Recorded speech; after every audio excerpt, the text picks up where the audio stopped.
యేసు చేసిన మూడో అడుగు ఏంటి చెప్పనా? ప్రేమ. ప్రేమ కలిగి జీవించాడు.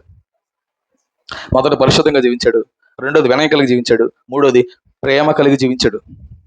యేసు ఈ లోకంలో ఉన్నప్పుడు ఎలా జీవించాడో వాక్యం చూద్దాం. ఎలా ప్రేమించాడో కూడా మీరు వాక్యం చూడగలిగితే యోహాను సువార్త 13వ అధ్యాయం 34వ వచనం. యోహాను సువార్త 13వ అధ్యాయం 34వ వచనం. మీరు ఒకరినొకరు ప్రేమింపవలనని మీకు కొత్త ఆజ్ఞ ఇచ్చుచున్నాను, నేను మిమ్మును ప్రేమించినట్లే. ఏమంటున్నాడు? నేను మిమ్మల్ని ఎలా అయితే ప్రేమించానో మీరును ఒకరినొకరు ప్రేమించండి. నేను మిమ్మల్ని ఎలా ప్రేమించాను అలా ప్రేమించాడు. ఆయన ఎలా ప్రేమించాడు? ఆయన ఎలా ప్రేమించాడు? ఎవరో చెప్తారు? ఆయన ఏమంటాడు అక్కడ?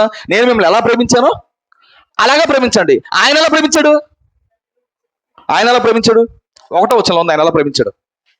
34లో నేను ఎలా ప్రేమించాను అలా ప్రేమించాలని చెప్తున్నాడు కదా. 1వ వచనంలో చెప్తున్నాడు ఎలా ప్రేమించాడంట. 1వ వచనం, తాను ఈ లోకం నుండి తండ్రి యొద్దకు వెళ్ళవలసిన గడియ వచ్చినని యేసు పస్కా పండుగ ముందుగానే ఎదిగిన వాడై లోకములో ఉన్న తన వారిని ప్రేమించి, లోకంలో తన వారిని చేశాడంట ప్రేమించి. అక్కడ కామ అని చూసారా? కామ అంటే అర్థం ఏంటి? లోకంలో తన వారిని ప్రేమించి అయిపోలేదు పదం, ఇంకా ఉంది. ఏముంది? అంతం వరకు ప్రేమించాడంట. యేసు ఎలా అయితే ప్రేమించాడో అలాగే మనం ప్రేమించాలంట. యేసు ఎలా ప్రేమించాడు? అంతం వరకు ప్రేమించాడంట, చివరి వరకు ప్రేమించాడంట, చివరి వరకు ప్రేమించాడంట. నిజంగానే యేసు చివరి వరకు ప్రేమించాడంటే ప్రేమించాడండి. దానికి బెస్ట్ ఎగ్జాంపుల్ ఎవరు? ఇస్కరీ యోధ. యోధాని చివరి వరకు మారాలని చివరి వరకు యోధాని ఏం చేస్తున్నాడు? ప్రేమిస్తూనే ఉన్నాడు. మనమైతే మనమైతే మనమైతే మనం చివరి వరకు ప్రేమిస్తామా? మనం ప్రేమిస్తాం. మన నెలలో తప్పు చేయడం ఇదే ఫస్ట్ టైం, ఇదే లాస్ట్ టైం పొర అంటాం. ఏమంటాం? మన నెలలో తప్పు చేసాడు అనుకోండి, ఇదే ఫస్ట్ టైం, ఇదే లాస్ట్ టైం. ఇదే ప్రేమ? మానవ ప్రేమ. ఇదే ప్రేమ? మానవ ప్రేమ. ఒకసారి చూస్తాం, రెండోసారి చూడమండి పొర అంటాం. ఒకసారి చూసేది మానవ ప్రేమ, చివరి వరకు చూసేది దేవుని ప్రేమ. మీకు అర్థం అవ్వాలంటే కొటేషన్ చెప్తాను, రాసుకోండి. ఒక కొటేషన్ చెప్తాను, రాసుకోండి. మనల్ని ప్రేమించిన వారినే ప్రేమిస్తే అది మానవత్వం. మనల్ని ప్రేమించిన వారినే ప్రేమిస్తే అది మానవత్వం. మనల్ని ప్రేమించిన వారిని ద్వేషిస్తే అది రాక్షసత్వం. ఇప్పుడు చెప్తున్నాను. దేశించిన వారిని సైతం ప్రేమిస్తే అది దైవత్వం. మళ్ళీ చెప్తానండి. మనల్ని ప్రేమించిన వాడిని ప్రేమిస్తే అది మానవత్వం. మనల్ని ప్రేమించే వాడిని కూడా ద్వేషిస్తే అది రాక్షసత్వం. మనల్ని ద్వేషించేవాడిని కూడా ప్రేమిస్తే అదే దైవత్వం, అదే దైవ స్వభావం. ఆ దైవ స్వభావంలో పాలువారు అవ్వాలనే తండ్రి కోరుకున్నాడు, కుమారుడు కోరుకున్నాడు, పరిశుద్ధ ఆత్ముడు కోరుకున్నాడు. పౌలు బోధించాడు, పేతురు బోధించాడు, ఇంకా యోహాను బోధించాడు. క్రీస్తు యొక్క స్వరూపంలోకి మనం వెళ్ళాలని, ఆ దైవ స్వరూపంలోకి మనం వెళ్ళాలని, ఆ దైవ ప్రేమను కలిగి మనం జీవించాలని వీళ్ళందరూ కోరుకున్నారు. ఎలా ఉంది మన ప్రేమ? ఎలా ఉంది ఆయన ప్రేమ? ఎలా ఉంది? ఇప్పుడు చూసాం ఆయన ప్రేమ ఎలా ఉంది. యేసు ప్రేమ ఎలా ఉందరా? యేసు ప్రేమ ఎలా ఉంది? అంతం వరకు ప్రేమించాడు.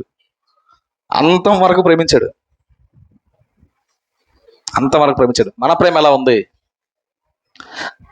దేవుని ప్రేమతోనే మనం ప్రేమించగలుగుతున్నామా? దేవుని ప్రేమతోనే ప్రేమించగలుగుతున్నామా? ఒక్కసారి మనల్ని మనం పరిశీలన చేసుకుందాం.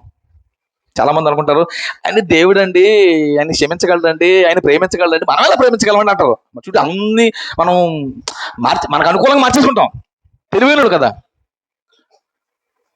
ఆయన. దేవుడు అండి, ఆయన అంతవరకు మనం మనుషులు అలా ప్రేమిస్తామండి. అంటే మనుషులుగా మనం అలా ప్రేమించలేకపోతే అలా ప్రేమించమని అంత చెప్తాడా? ఏమండి, నువ్వే నీ పిల్లలు మొయ్యగలిగే బరువు నువ్వు పెడతావా, మొయ్యలేని బరువు పెడతావా? అంటే మీ పిల్లలని ఎంత ప్రేమ? మొయ్యగలిగే బరువును పెడతారా, మొయ్యలేని బరువును పెడతారా? మొయ్యగలిగే బరువును మీరు పెడతారు కదా. మనమేం అంత మంచోడు అనుకున్నప్పుడు దేవుడు మనకన్నా మంచోడు కదా. ఎంత మంచోడు చెప్పనా? మనం చేయగలిగిందే చేయమంటాడు. మనం చేయగలం. ఏం చేయగలం? క్రీస్తు అలాగైతే ప్రేమించాడో అలా మనం కూడా ఏం చేయగలం? ప్రేమించగలం. అది ఎలా సాధ్యం చెప్తుంది బైబిల్. అది ఎలా సాధ్యం అంటే రోమిలు రాసిన పత్రిక దేవుని ప్రేమతోనే, క్రీస్తు ప్రేమతోనే మనం కూడా ఎలా ప్రేమించగలం బైబిల్ చెప్తుంది. రోమిలు రాసిన పత్రిక 5వ అధ్యాయం 5వ వచనం. రోమిలు రాసిన పత్రిక 5వ అధ్యాయం 5వ వచనం. ఎందుకనగా ఈ నిరీక్షణ మనల్ని సిగ్గుపరచదు, మనకు అనుగ్రహింపబడిన పరిశుద్ధాత్మ ద్వారా పరిశుద్ధాత్మ ద్వారా దేవుని ప్రేమ మన హృదయంలో కుమ్మరింపబడి ఉన్నది. పరిశుద్ధాత్మ ద్వారా దేవుని ప్రేమ మనలోకి వచ్చేసిందంట. ఇప్పుడు దేవుని ప్రేమ మనలోకి వచ్చేసింది అనుకోండి, దేవుని ప్రేమతో మనం కూడా ఏం చేయగలం? మనలో దేవుని ప్రేమ ఉంటే దేవుడు ఎలా ప్రేమించాలో అలా మనం ప్రేమించగలం, అంతే కదా. ఏసు ఎలా ప్రేమించాడో అలా మనం ప్రేమించాలంటే పరిశుద్ధాత్ముడు అంట మనలోకి ఏం చేసాడంట? దాన్ని కుమ్మరించేసాడు. కుమ్మరించడం అంటే అర్థం ఏంటి? పొయ్యడం వేరు, కుమ్మరించడం వేరు. పోసామనుకో కొంచెం పోయొచ్చు, కొంచెం ఆపొచ్చు. కుమ్మరించినప్పుడు మొత్తం పోసడమే. అంటే దేవుడు పరిశుద్ధాత్మ ద్వారా తన ప్రేమనంతా మనలో కుమ్మరించేసాడంట. అంటే లోపల ఎవరిలో అయితే పరిశుద్ధాత్ముడు ఉంటాడో వాడు ఏం చేయగలడు? ఎప్పటి వరకు ప్రేమించగలడు? అంతం వరకు ప్రేమించగలడు. నీ ప్రేమ కొంత దూరం ఉందనుకోండి, సగం దూరం నువ్వు ప్రేమిస్తున్నావు అనుకోండి, కొద్ది రోజులు నువ్వు ప్రేమిస్తున్నావు అంటే అది మానవ ప్రేమ. అంటే నీలో ఏ ప్రేమ లేదు, ఇంకా దేవుని ప్రేమ లేదు. అంటే నీలో పరిశుద్ధాత్ముడు ఇంకా రాలేదు. నీలో పరిశుద్ధాత్మ రాలేదు. అంటే ఎవరిలోకి అయితే పరిశుద్ధాత్ముడు వస్తాడో ఆ వ్యక్తి క్రీస్తు ఎలా ప్రేమించాడో అలా ఆ వ్యక్తి కూడా ప్రేమించగలడు. క్రీస్తు ఎలా ప్రేమించాడంటే అంతం వరకు ప్రేమించాడు. అంటే మనం కూడా క్రీస్తు ఎలాగైతే అంతం వరకు ప్రేమించాడు, మనం కూడా అంతం వరకు ఏం చేయాలి? ఆడు మంచోడైనా చెడ్డోడైనా తప్పదు, ప్రేమించడమే. యోధా చెడ్డోడైనా అంతవరకు ప్రేమించాడు. అదే చెప్తున్నాడు శిష్యుడికి, అరే నేను మిమ్మల్ని ఎలా అయితే ప్రేమించానో మీరు కూడా నాలాగే ప్రేమించండి. అంటే యేసు చేసిన 3వ అడుగు అంటే ప్రేమ కలిగైన జీవించాడు. ఆయన నమ్మిన మనం కూడా ఎలా జీవించాలి? ప్రేమ కలిగి జీవించాలి. మొదటిది పరిశుద్ధంగా జీవించాడు, రెండోది వినయ మనసు కలిగి జీవించాడు, మూడోది ప్రేమ కలిగి జీవించాడు, నాలుగోది ఆయన వేసిన 4వ అడుగు ఏంటంటే సహనం, ఓర్పు కలిగి జీవించాడు. ఏం కలిగి? సహనము, ఓర్పు కలిగి జీవించాడు. చూద్దాం పేతురు రాసిన మొదటి పత్రిక, కంగారు పడకండి ముగిస్తాను. పేతురు రాసిన మొదటి పత్రిక 2వ అధ్యాయం 23వ వచనం, 21వ వచనం. క్రీస్తు కూడా మీ కొరకు బాధపడి మీరు తన అడుగు జాడల యందు నడుచుకునేటట్లు మీకు మాదిరి ఉంచిపోయాను. ఏంటి ఆ మాదిరి? ఉంచిపోయాడంట. ఏంటి ఆ మాదిరి? 23వ వచనం ఉంది. క్రీస్తు అంట నడిచాడంట, మాదిరి ఉంచిపోయాడంట. ఏంటో ఆ మాదిరి? 23వ వచనం ఉంది.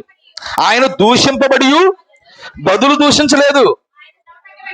ఆయన దూషింపబడి బదులు దూషించలేదంట. అర్థం ఏంటి? ఆయన ఎంతో మంది తిట్టారంట, కానీ ఆయన ఏం చేయలేదంట, తిట్టలేదంట. ఏమని తిట్టారు? నువ్వు తిండిపోతావు అన్నారు ఏసుని, నువ్వు తాగుపోతావు అన్నారు ఏసుని, నువ్వు లోకసులతో తిరుగుతున్నావు అన్నారు ఏసుని. చూస్తారన్నమాట. లోకసువార్త 7వ అధ్యాయం 34వ వచనం. లోకసువార్త 7వ అధ్యాయం 34వ వచనం, 37వ వచనం, 34 అనుకుంటా చూడండి. మనిషి కుమారుడు తినుచు, అదేనా? మనిషి కుమారుడు తినుచు తాగుచూ వచ్చిన కనుక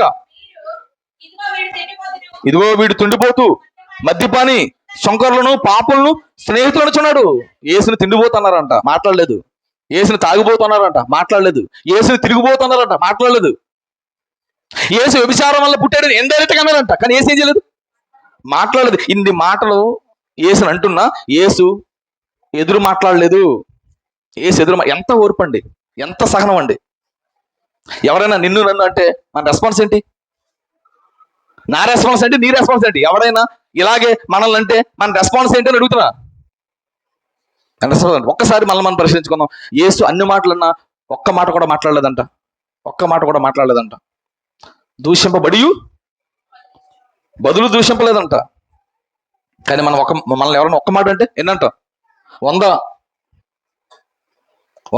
అవి సరిపోం అనుకుంటే ఇంకా అంటానే ఉంటాం, చెబుతూనే ఉంటాం, చనుక్కుంటూనే ఉంటాం, కలమని ప్రతిబడి చెప్తాం మనల్ని ఎవడన్నా ఏమనంటే. కానీ ఆయన దూషింపబడి బదులు దూషించలేదు. తర్వాత మాట ఏమంటాడు? ఆయన శ్రమ పట్టబడి బెదిరించలేదంట. మనమైతే నీ ఎంత చూస్తాను, మా ఊళ్ళు నీ ఎంత చూస్తాను, నా టైం వస్తే చూస్తాను అంటాం, అంతేనా?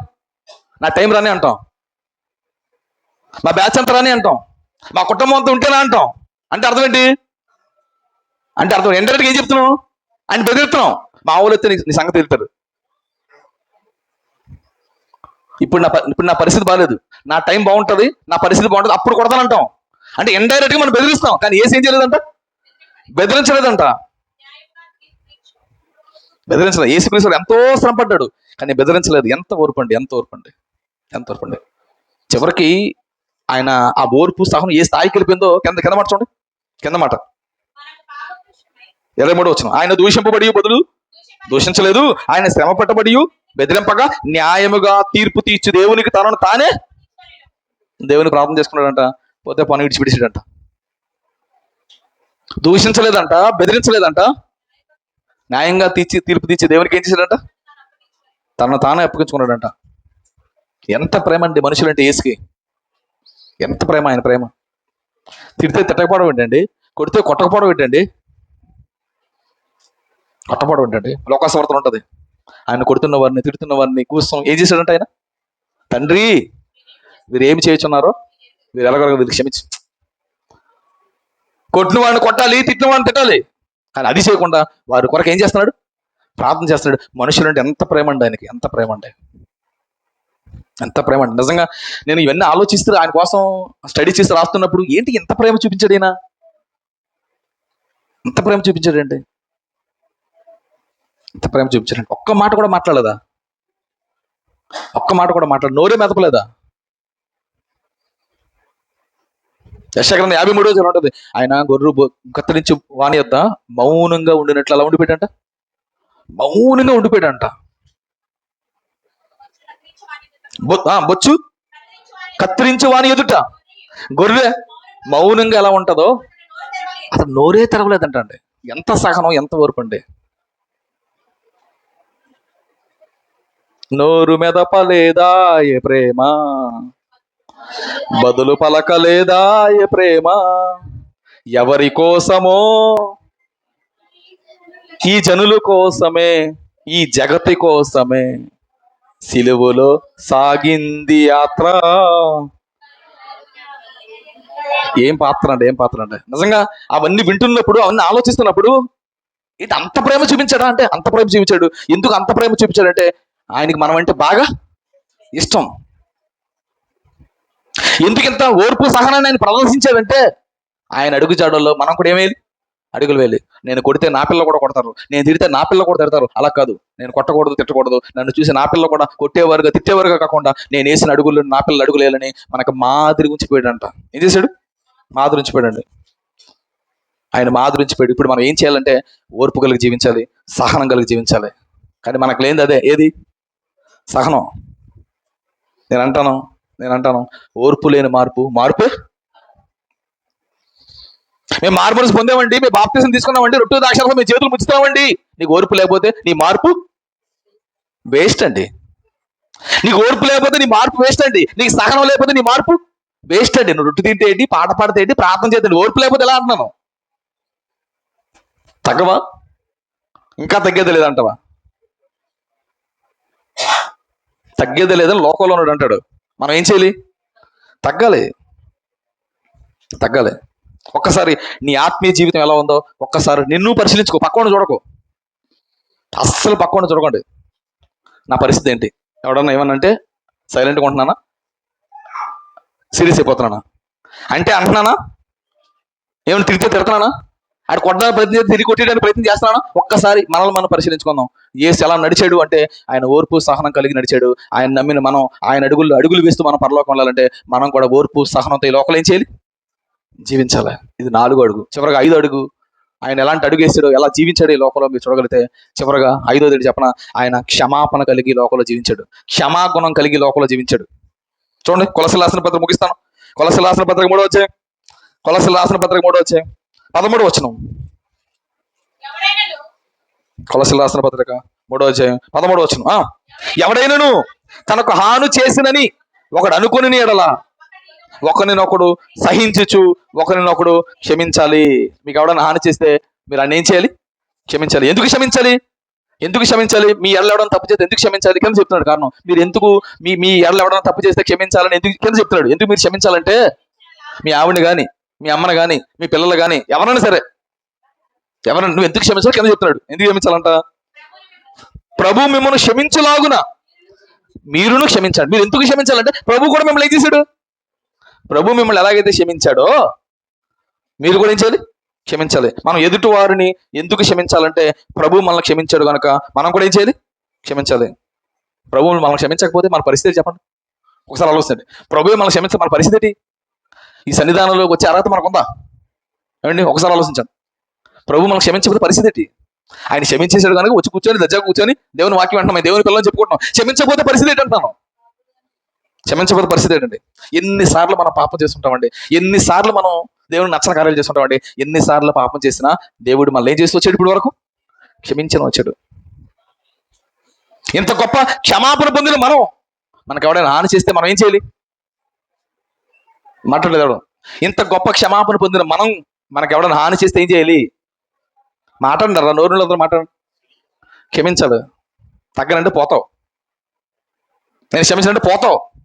ప్రభు కూడా అలానుకుంటే ఈ పరిస్థితి చెప్పు. మనల్ని క్షమించమని చెప్తున్నాడు. ఎందుకు క్షమించమని చెప్తున్నాడు అంటే ప్రభు మిమ్మల్ని క్షమించేలాగా మీరు కూడా క్షమించండి. ప్రార్థన కూడా ఇదే నేర్పించారు యేసు ప్రార్థన చూస్తారా? మత్తయి వార్త ముగిస్తాను. మత్తయి వార్త 6వ అధ్యాయం ముగిస్తాను, కంగారు పడకండి. మత్తయి వార్త 6వ అధ్యాయం ప్రార్థన, పరలోక ప్రార్థన మీ అందరికీ తెలుసు కదా. పరలోక ప్రార్థన 6వ అధ్యాయం 12వ వచనం. మా రుణస్థులను మేము క్షమించి ఉన్న ప్రకారము మా రుణములను కూడా క్షమించు. మా రుణస్థులు పాపాలు మనం క్షమించినప్పుడే ప్రభు కూడా ఏం చేస్తాడు? మా రుణాలను క్షమిస్తాడు.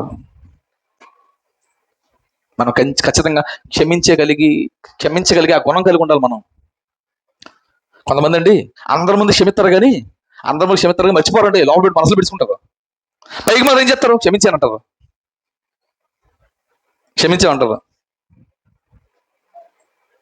ఒక్కొక్కసారి భార్య ఇలా మాట్లాడుతుంటారు. నువ్వు అన్న మాట జన్మలకి ఏం చేయను? గుర్తుపెట్టుకు ఏం చేస్తావు? పిల్లకంటావా? మీ ఆయన క్షమించవా? మీ ఆవిడ క్షమించవా? మీ అత్తమామను క్షమించవా? మీ అత్తను క్షమించవా? మీ ఆడపడుచులు క్షమించవా? సంఘంలో సహోదరులు ఏమనంటే క్షమించవా? వాళ్ళు పాస్టర్ గారుగా నేనంటే క్షమించవా? గుర్తుపెట్టేసుకుంటావా? మనసులు పెట్టేసుకుంటావా? పోతావు. అది రోగం తెలుసా మీకు? మనలో ఉన్న చెడు ఏమైపోవాలి? బయటికి పోవాలి. పాస్ ఏమైపోవాలి? బయటికి పోవాలి. చెమట ద్వారా పోవాలి, పాస్ ద్వారా పోవాలి. మనం తింటున్నామే, మళ్ళా విసర్జన ద్వారా ఏమైపోవాలి? చెడు లోపల బయటికి పోవాలి. పాసు బయటికి వెళ్ళలేదంటే చచ్చిపోతున్నాడు. బాత్రూమ్ బయటికి వెళ్ళి చచ్చిపోతున్నాడు. లోపల చెడు ఉండకూడదరా, లోపల చెడు ఉండకూడదు. చెడు బయటికి పోవాలి. క్షమాగుణం ఉండాలి. పక్కోడి మీద చెడు ఆలోచనతో అలా మనసు కుంగిపోతావు. ఎందుకు? కుళ్ళి చచ్చిపోతావు. మనసులో పెట్టుకోకూడదు. పేరుకి మాత్రం అందరి ముందు మాకేం లేదు, ఏం లేదే లోపల పెట్టుకుంటావా? మనసును పెట్టుకుంటావా? వద్దండి. దేవుని పిల్లగా మనం ఉండకూడదు. మన ప్రభు అలా జీవించలేదు. మన ప్రభు అందరిని ఏం చేశాడు? క్షమించాడు. ఘోర పాపిని కూడా క్షమించాడు. మనం అంతా ఘోర పాపులమే. ఘోర పాపులుగా ఉన్న మనల్ని క్షమించినప్పుడు మన ఏళ్ళు ఎవడన్నా చిన్న తప్పుదం చేస్తే మనం క్షమించకుండా మనసులో పెట్టుకుంటామండి. మన క్రీస్తు కలిగిన ఆ గుణం మనకు లేస్తూ, క్రీస్తు వేసిన అడుగు మనం వేయాలి అంటే మనం కూడా క్షమాగుణం కలిగి మనం ఏం చేయాలి? జీవించాలి. ఏసీ లోకంలో ఎలా నడిచాడు, ఎలా జీవించాడు? ఎలా జీవించాడు? పరిశుద్ధంగా జీవించాడు. మనం కూడా పరిశుద్ధంగా జీవించాలి. వినయ మనసు కలిగి జీవించాడు. మనం కూడా వినయ మనసు కలిగి జీవించాలి. ప్రేమ కలిగి జీవించాడు. అదే ప్రేమ కలిగి మనం జీవించాలి. ఓర్పు సహనంతో జీవించాడు. మనం కూడా ఓర్పు సహనంతో జీవించాలి. చివరికి ఆయన క్షమాగుణం కలిగి జీవించాడు. మనం కూడా క్షమాగుణం కలిగి జీవించాలి. మరి లోకంలో మనం ఎలా జీవిస్తున్నాం? ఒక్కసారి మనం పరిశీలించుకుందాం. ఏసిన అడుగులు వేసుకుంటూ పరలోక ప్రయాణం చేద్దాం. ఏసిన అడుగులు వేస్తూ నువ్వు జీవించగలిగితే, నువ్వు చచ్చిపోతే ఖచ్చితంగా ఎక్కడికి వెళ్తావు? పరలోకి వెళ్తావు. అంటే ఆ లోకం వెళ్ళాలంటే, ఏసున్న లోకం వెళ్ళాలంటే, ఏసుతో పాటు ఏసు పక్కన నువ్వు కూర్చోవాలి అంటే ఏసు వేసిన అడుగులు ఈ లోకంలో నువ్వు కూడా వేయాలి. అలా వేద్దాం, పరలోకం చేరిపోదాం. ఇప్పుడు మాత్రం ప్రార్థన చేసుకుందాం. దయగల తండ్రి, కృపల దేవ, నీ పిల్లలకు నీ మాట తెలియజేసిన తండ్రి, నీ ప్రియ కుమారుడు ఈ లోకంలోకి వచ్చి ఎలా జీవించాడో తండ్రి, నాయన ఆయన జీవితాన్ని పరిశీలిస్తున్నప్పుడు నిజంగా మాకు ఆశ్చర్యం కలుగుతుంది. ఏ పాపం చేయకుండా జీవించడం అన్నది అది అసాధ్యం. నేను నీ కుమారుడు జీవించి చూపించాడు. ఈ లోకాన్ని సవాలు చేశాడు తండ్రి. ఆయన నమ్ముకున్న మేము కూడా తండ్రి అలాగే జీవించాలని మీరు కోరుకుంటున్నారు. అట్టి పరిశుద్ధ జీవితం కలిగి జీవించే గొప్ప మనసులు మాకు దయచేయండి.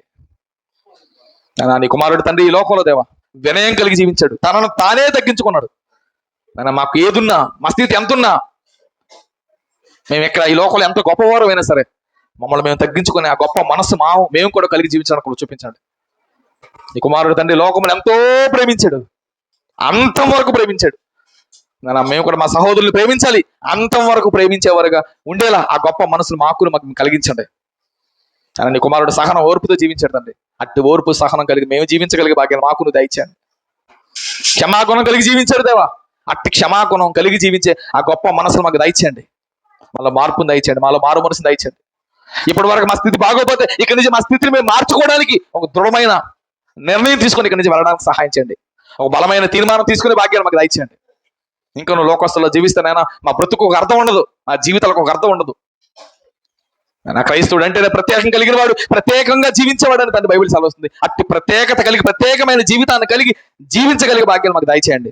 మాదిరి కలిగిన బతుకులు మాకు చూపించడానికి సహాయం చేయండి. అనేకులు తండ్రి పనాల సంఘస్థులు క్రీస్తువులు బతుకుతున్నారంటే మమ్మల్ని చూసి అనేకులు బతికేలాగా మా అందరి జీవితాల్లో తండ్రి మార్పులు దయచండి. ఇప్పటివరకు మేము ఏదైనా తప్పులు చేస్తే క్షమించమని, ఇక్కడి నుంచి అయినా సరే బలమైన నిర్ణయంతో పరిశుద్ధులుగా జీవించే భాగ్యాన్ని మా అందరికీ దయచేయమని, మాలో ఉన్న ప్రతి చెడును తొలగించమని, చేస్తున్న ప్రార్థన మీ పాదసని చేసుకోమని, ప్రియ కుమారుడు బలియాగంలోనికి చేతులు ముచ్చుతుండగా ఆయన చూపిన ఆ ప్రేమనే మేము కూడా చూపించగలిగే భాగ్యాన్ని అందరికీ దయచేయమని, మా రక్షకుడు మీ ప్రియ కుమారుడైన యేసుక్రీస్తు వారి పుణ్యనామములో ఈ ప్రార్థన అడుగు పెట్టుకొనిచున్నాము మా కన్న తండ్రి. ఆమేన్.